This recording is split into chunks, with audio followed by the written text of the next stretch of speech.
प्रारंभ से पहले नागाओं का रहस्य। यह बालक जितनी गति से दौड़ सकता था दौड़ता जा रहा था। उसके शीत दंश वाले पैर के अंगूठे से एक चुभन उसके पैर से ऊपर तक लहरा रही थी। उस स्त्री की गुहार उसके कानों में लगातार गूंज रही थी। सहायता करें, कृपया मेरी सहायता करें।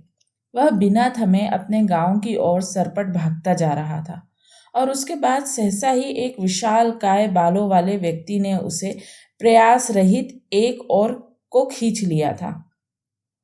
अब वह हवा में झूल रहा था और अपने पैरों को धरती पर रखने को बेताब हो रहा था।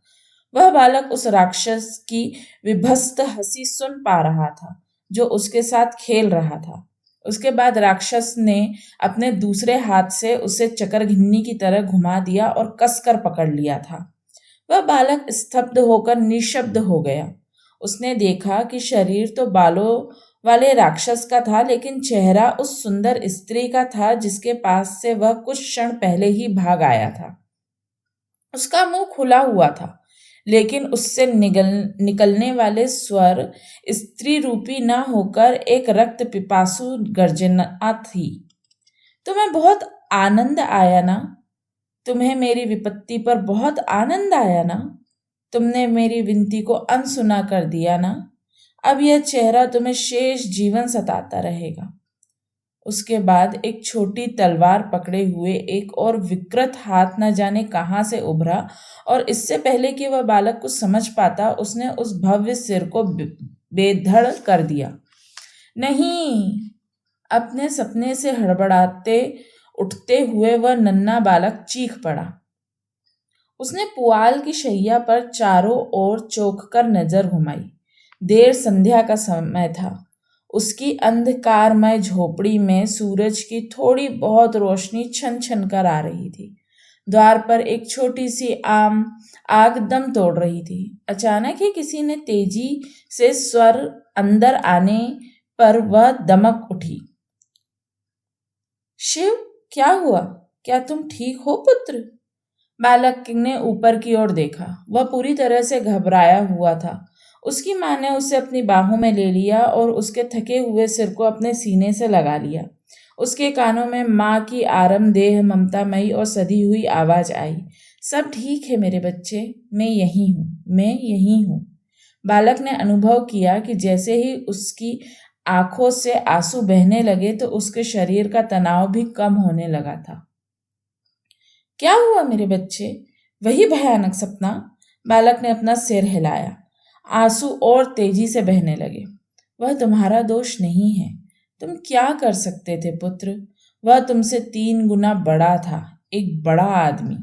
बालक ने कुछ भी नहीं कहा, लेकिन उसका शरीर अकड़ गया। उसकी माँ उसके चेहरे पर लाड़ से हाथ फेरती हुई उसके आंसू पोंछती रही। तुम मारे भी जा सकते थे। बालक ने अचानक ही अपने शरीर को झटका दिया। तो फिर मुझे मर ही जाना चाहिए था। मैं इसी का पात्र था। उसकी माँ हैरान हो मूक हो गई। उसने कभी भी अपनी माँ से इस तरह ऊंची आवाज में बात नहीं की थी, कभी भी नहीं।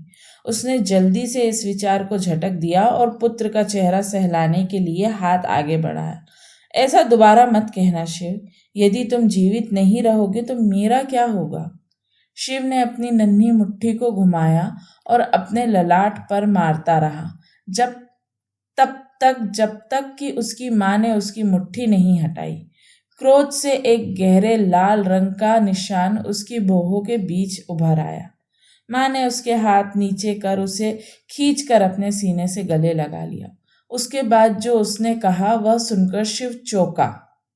सुनो मेरे बच्चे, तुमने ही बताया था कि उसने स्वयं को बचाने का प्रयत्न नहीं किया। वह उस व्यक्ति के पास रखे चाकू तक पहुंच सकती थी और उसे चोट पहुंचा सकती थी, है ना? पुत्र ने कुछ कहा नहीं। उसने सिर हिलाकर मात्र सहमति प्रकट की। क्या तुम जानते हो कि उसने ऐसा क्यों नहीं किया? बालक ने अपनी माता की ओर उत्सुकता से देखा। क्योंकि वह व्यवहारिक थी। वह जानती थी कि यदि वह संघर्ष करती तो संभवतः वह अपने प्राण गंवा बैठती। शिव अपनी माँ की ओर भाव शून्य हो एकाटक देख रहा था। जान उसकी जोखिम में थी और फिर भी उसने वही किया जो उसे जीवित रहने के लिए करना था, प्रतिकार ना करना। उसकी आंखें एक पल के लिए भी अपनी माँ के मुख से नहीं हटी।